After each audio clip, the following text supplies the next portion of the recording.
वक्त करता है परवरिश बरसों, हादसा एकदम नहीं होता। वक्त करता है परवरिश बरसों, हादसा एकदम नहीं होता। बलूचिस्तान की मौजूदा सूरत हाल को इस नहज पर लाने के लिए वक्त ने हालात की परवरिश की है, और हालात की इस परवरिश में किसका क्या किरदार रहा है, माजी से लेकर हाल तक और हाल से आने वाले मुस्तकबिल तक बात करेंगे इसके ऊपर। लेकिन जिस वक्त पाकिस्तान में बलूचिस्तान के इलाके नौशकी और पंजगोर में इतना बड़ा हमला हो रहा था, तो वज़ीर आज़म पाकिस्तान चाइना में विंटर ओलंपिक्स देखने के लिए तशरीफ़ ले जा रहे थे।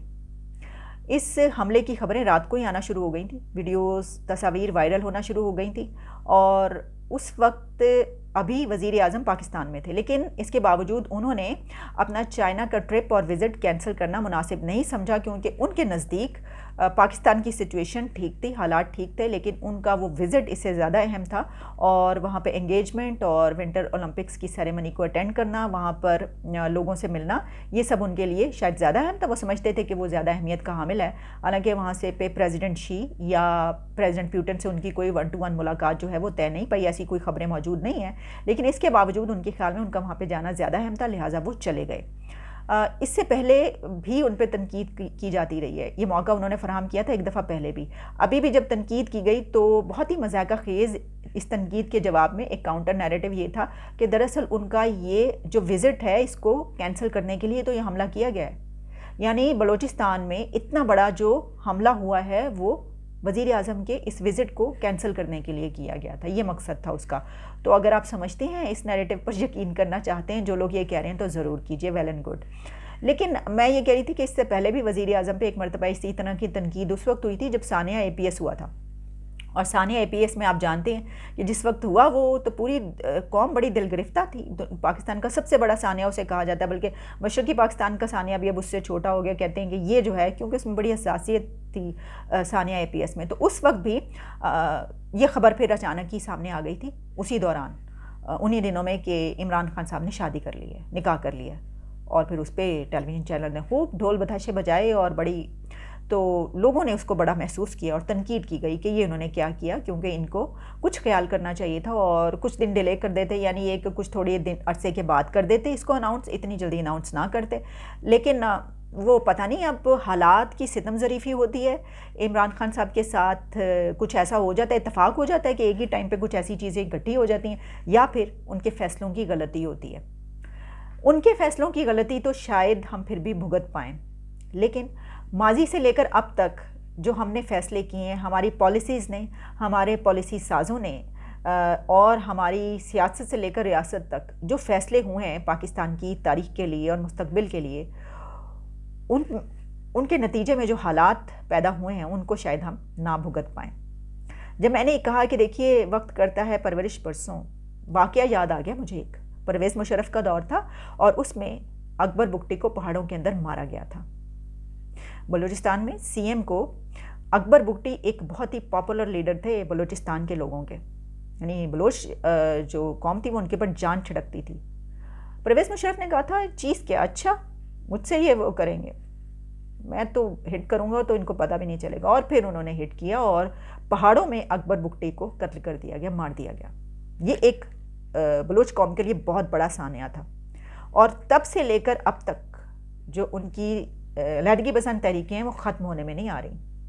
देखिए, जो हम ये बात करें कि इसके पीछे कौन था, शेख रशीद साहब आए और हम ये समझ रहे थे आके वो कुछ संजीदा गुफ्तगू फरमाएंगे और कुछ थोड़ा सा शायद उनका नैरेटिव चेंज हो और वो कहें कि जनाब, क्योंकि ये बहुत ही खौफनाक और बहुत बड़ा एक वाक़या।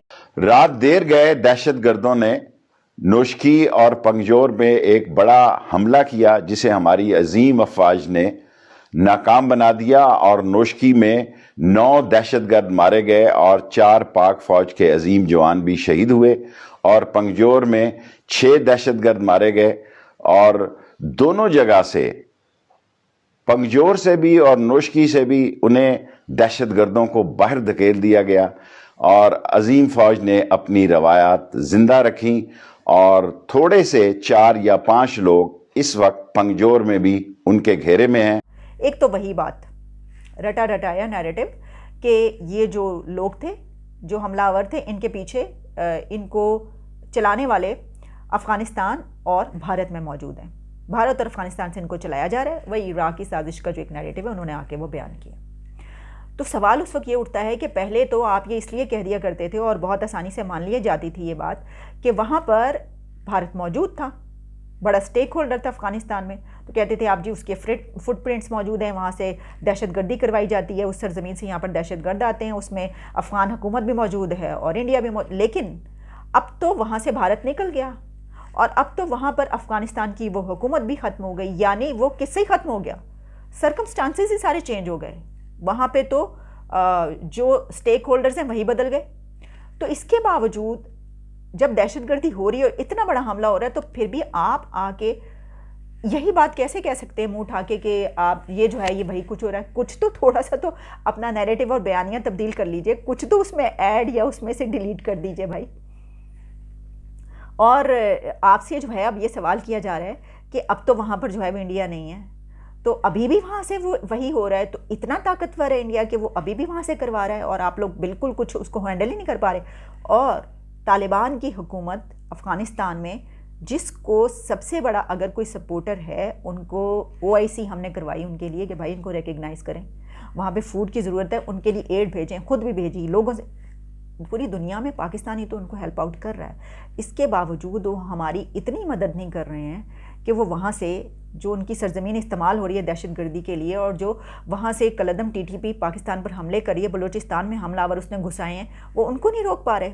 अच्छा, इसके ऊपर रोएं या हम हंसें कि जब ये कहा जाता है कि ये जो हमले हुए हैं इसमें अफ़गानिस्तान की हुकूमत की हिमायत नहीं हासिल, यानी वो वक्त भी आएगा कि जब आप आकर ये कहेंगे कि ये जो हमले हुए हैं इसमें अफ़गानिस्तान की हुकूमत की हिमायत भी हासिल है।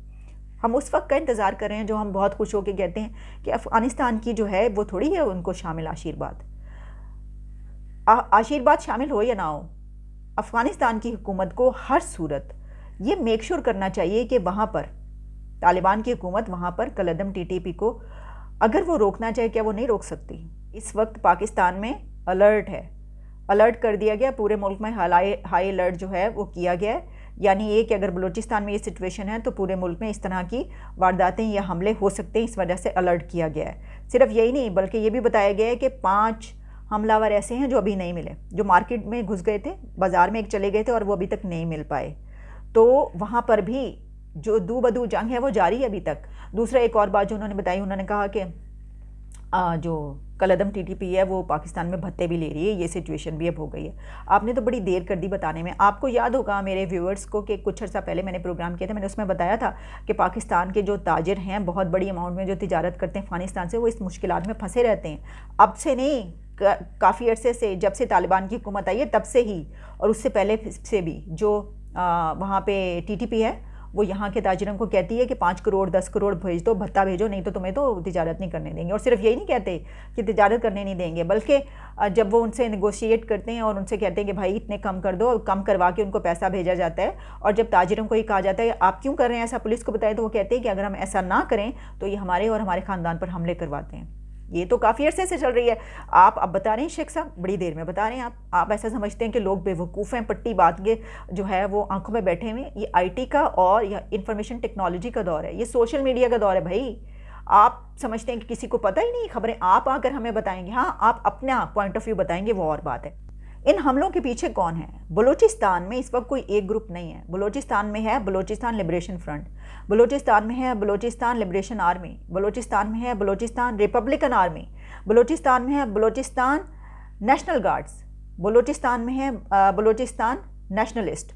वहाँ पर हैं ऐसे और कई एक बागी ग्रुप्स जो मिलकर काम करें या अलग अलग भी काम कर रहे हैं। कोई एक ग्रुप तो वहाँ पर है नहीं। जिस तरह अब शेख रशीद ने बताया कि ये सब मिल गए हैं ग्रुप और मिलकर जो है ये एक ही ग्रुप बन गए हैं, लेकिन इसमें एक मजीद ब्रिगेड ग्रुप भी है। वो किस तरीके से हमले करते हैं और क्या इस हमले में उनका हाथ भी है, इसके बारे में मैं आपको बताती हूँ। लेकिन उससे ज़्यादा बड़ा सवाल ये है कि देखिए बलूचिस्तान में ऐसा क्यों हो रहा है? क्या हम बलूचिस्तान के लोगों को टेबल पर ला सकें? हमने डायलॉग किया है, क्योंकि बलूचिस्तान के लोग जो हैं वो तो नंगे पाँव हैं, नंगे पाँव, खुले सर, ना उनके पास पैसा, ना रोटी, ना पानी, ना यूनिवर्सिटी, ना कपड़े लत्ते। जिन बुरे हालों को हमने बलूचिस्तान के लोगों को रखा हुआ है, आपके ख्याल में वो बगावत नहीं करेंगे। अच्छा, और फिर ये कि वहाँ के तमाम वसाइल निकाल कर हम यहाँ पर ले आते हैं, दूसरे सूबों में ले आते हैं। सारे वसाइल यहाँ वहाँ से निकाल कर, सबसे ज़्यादा वहाँ पर एक ऐसा वो सूबा है कि जहाँ से एक ज़खायर निकलते हैं, ठीक है, मादनी वसाइल के। हम गैस भी निकाल कर ले आते हैं। हम जितने वहाँ पर ऐसे ख़जाने मौजूद हैं निकाल कर पंजाब में पंजाबियों के पास या दूसरे लोगों के पास जो है वो वहाँ पर हम बांट लेते हैं लाकर। वो मुँह उठा के देखते रहते हैं, उनके पास तो गैस भी नहीं है, गैस वहाँ से निकलती है और हम उनको नहीं दे रहे। हमने वहाँ पर एक बहुत ज़बरदस्त स्टेडियम बनाया और हमने जिम खाना बना दिया और उसकी वीडियोज़ हमने पूरी दुनिया में दूर दूर तक वायरल कर दी। उस जिम खाने और स्टेडियम का वहाँ के बलोच लोगों को क्या फ़ायदा है? वो नंगे पाँव लोग जो वहाँ पे फिर रहे हैं भूखे, जिनके पास पानी नहीं है, उनकी औरतें सुबह निकलती हैं, जब उनके मर्द जो फिशरमैन हैं वो जाते हैं मछलियाँ पकड़ने के लिए और अपने के घर में कुछ ले आए वो रोटी पानी, और तो उनकी औरतें निकलती हैं साफ़ पानी की तलाश में, दूर दराज मीलों जाती हैं, कुछ थोड़ा सा पानी निकलता है, घर में आकर उसको उबालती हैं और फिर उसको पीने के काबिल बनाती हैं। ये सिचुएशन अभी तक वहाँ की, ना गैस, ना पानी, ना बिजली, ना यूनिवर्सिटी, ना कपड़े, ना लत्ता। और फिर हम ये समझते हैं और हम ये एक्सपेक्ट करते हैं, हम ये तवक्को करते हैं कि वहाँ पर ऐसा कुछ नहीं होगा जो हो रहा है, वहाँ पे ऐसे ग्रुप्स नहीं पैदा होंगे, वहाँ पे बगावत क्यों होगी? वो तो रेल पेल है वहाँ पे हर चीज़ की, वो तो मतलब दौलत से माला माल है, दौलत से माला माल उनके वो लोग हैं जो आप कहते हैं ना कि इनके जो चलाने वाले बाहर बैठे हैं। तो हम जानते हैं कुछ ऐसे लोग उन्हीं के अंदर से जो बाहर बैठे हुए हैं, लंदन और अमेरिका, इन मुल्कों में वहाँ पे मौजूद हैं, जिनके नीचे जैगवार्स और फेरारीज हैं, वो इनको बिल्कुल चला रहे होंगे, क्योंकि वो तो धड़ल्ले से मुंह खोल के कहते हैं कि अलहदा होना चाहते हैं। उनको आप फिर उनसे उनको लाइन डायलॉग करें, बात करें, या फिर ये कि इन लोगों को कि उनके हाथों इस्तेमाल ना हो, इनको आप दें हक, जो हक है। हमने इतना बड़ा सानिया मशरक़ी पाकिस्तान देख लिया, लेकिन हमने अक्ल हासिल नहीं की। उस मशरक़ी पाकिस्तान के साने में जो मुल्क टूटा था, उसमें किसका दोष था और किसकी ज़िम्मेदारी थी और उसमें क्या क्या कुछ इस्तेमाल हुआ। मुझे याद है याहिया खान का एक इंटरव्यू की वीडियो वायरल होती है और वो देखी जाती है, और उस वीडियो में एक बाहर का रिपोर्टर उनके पास आता है और वह याहिया खान से इंटरव्यू करता है। और ये इंटरव्यू उन दिनों में किया जा रहा होता है कि जब कुछ ही देर के बाद खबर आ जाती है कि मशरक़ी पाकिस्तान अलहदा हो गया, और उस वक्त वो याहिया खान से ये पूछ रहा है उससे पहले कि आपको पता है मशरक़ी पाकिस्तान में क्या हो रहा है, आपको पता है बांग्लादेश में वहाँ पर ढाका में इस वक्त क्या हो रहा है, आप तो यहाँ पर बैठे हुए हैं। तो वो जो याहिया खान है उसको स्नब करते हैं, वो कहता है कि हाँ मुझे पता है, तुम मुझे बताओगे कि वहाँ पर क्या हो रहा है? मैं फ़ौजी हूँ, मैं कमांडर हूँ, मैं जानता हूँ, और मैं ढाका के चप्पे चप्पे से वाकिफ़ हूँ, मैं जानता हूँ वहाँ पे गली गली में क्या हो रहा है, मैं अपने फ़ौजियों को भी जानता हूँ और मैं अपने कमांडर को भी जानता हूँ। वो उसको फिर दोबारा ये कहता है रिपोर्टर कि आपको पता है, शायद आप नहीं जानते कि वहाँ पे ये हो गया, वहाँ पे ये हो गया, आप तो यहाँ पर बैठे हैं इतनी दूर और मीलों दूर वहाँ से। तो याहिया खान फिर उसको जवाब देता है और बड़े एक गुरूर में, तकब्बुर में, मैं जानता हूँ, तुम मुझे क्या बताओगे, मुझे पता है, मुझसे ज़्यादा कौन जानेगा, मुझे एक एक मिनट की खबर है। और अगले दिन खबर आती है कि पाकिस्तान टूट गया, ढाका अलग हो गया, मशरक़ी पाकिस्तान अलग हो गया, अलहदा हो गया। हम इससे भी सबक नहीं सीखते। ये नहीं सिर्फ हम उनको क्या कहते थे कि छोटे काले कलूटे और इस तरह के लोग, हम तो ये उनको कहते थे कि जो किसी काबिल ही नहीं है।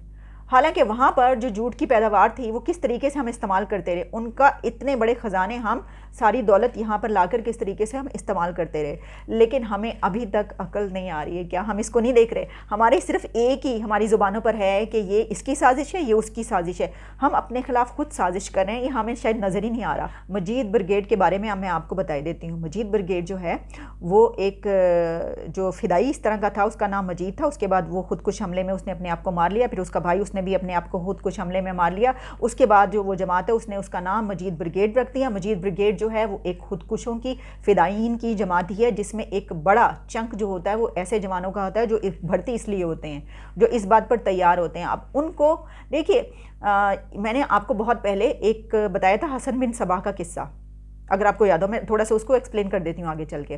तो ये जो मजीद ब्रिगेड है, इसमें एक बड़ा चंक ऐसे लोगों का है जो सिर्फ इसीलिए आते हैं। इसीलिए मैंने कहा था कि ये जो लोग यहाँ पर हमलावर आए हैं वो इसलिए नहीं आए थे कि वो आएँ, लड़ाई करें और उसके बाद भाग जाएँ, वापस चले जाएँ, लूट लें, ये कर लें। नो, वो अपने आप को मारने के लिए आते हैं, वो खुदकुश हैं। वो अपने आप को समझते हैं फ्रीडम फाइटर्स, कि वो अपनी आज़ादी की जंग लड़ रहे हैं। उनको ये बताया गया, उनको ये सिखाया गया, उनकी जहन साजी की गई है कि ये उसकी जंग है, आज़ादी की जंग है तुम्हारी, या फिर ये कि तुम्हारे दीन की और तुमने ऊपर जाना है, 72 हूरें, ये सब कुछ उनको सिखाया जाता है। देखिए ना, जो मौलाना तारिक जमील और इस तरह के बहुत सारे मुल्ला हजरात यहाँ पर मौजूद हैं जो अभी तक हूरों के गुण गाते हैं, 60 फीट हूरों के गुण गाते हैं, वो हमेशा से हैं। इस तरह के मुल्ला पहले भी थे, अभी भी हैं, आगे भी रहेंगे। जब तक हम अपने आप को ठीक नहीं करते तब तक ये अपना काम चलाते रहेंगे, अपना मकसद निकालते रहेंगे। तो यही मकसद निकाला जाता है, लड़कों को भर्ती किया जाता है, फिर उनको देखें किस तरह भेज देते हैं कि जाओ, फट जाओ, मर जाओ। पहले खूब लड़ना और मार देना, जितने ज़्यादा से ज़्यादा मार सको, और फिर खुद भी मर जाना। उनको पता होता है, मैंने कहा ना, ये जो 5 बचे में, ये वापस नहीं जाएंगे, इनका है ही नहीं इरादा, फैसला थोड़ी करके आते हैं वो। तो ये तो सिचुएशन है हमारी, और हम अभी तक ये नहीं समझ पा रहे, ये चीज़ें नहीं समझ पा रहे। क्या हम मैं तो समझती हूँ कि हम कुछ भी नहीं जानते, हम कुछ नहीं समझते। हमने तो सिर्फ जो थोड़ी बहुत हमने कहीं पढ़ लिया, देख, हम आपको वो बता रहे हैं, आपके सामने रख रहे हैं हालात हाजरा का एक वो होते हुए, तबसरा निगार या एनालिस्ट होते हुए, पॉलिसी साजों को करना है जो करना है। अगर आप गंवाना चाहते हैं या आप रखना चाहते हैं, उनको उनके हकूक़ देना चाहते हैं, हक देना चाहते हैं, और या फिर ये कि आप चाहते हैं कि नहीं, ऐसी की तैसी इनकी, ये तो इनको चलाने वाले ये हैं और वो हैं, ये तो हमारा तो वो है नहीं, आपने देखना है। मैं आपको बताती चलो, इस वक्त जो मैं बात करी थी हसन बिन सबा की, एट दी एंड, बिल्कुल आखिर में, बहुत लंबी वीडियो हो गई, हमने कुछ दिन पहले बात की थी, मैंने आपको बताया था एक ऐसा ही कोई टॉपिक था खुदकुश हमलों के बारे में, तो मैंने आपको उसकी तारीख बताई थी कि हसन बिन सबा था, एक बहुत मशहूर शख्सियत था, फिरदौस बरी, एक उर्दू लिटरेचर में नावल है, बहुत अहम, बहुत पुराना, जिसको अब्दुल हलीम शरर ने लिखा था, और शरर जो थे वो इंडिया में पैदा हुए थे, वहीं पर उनका ये नावल पब्लिश हुआ था।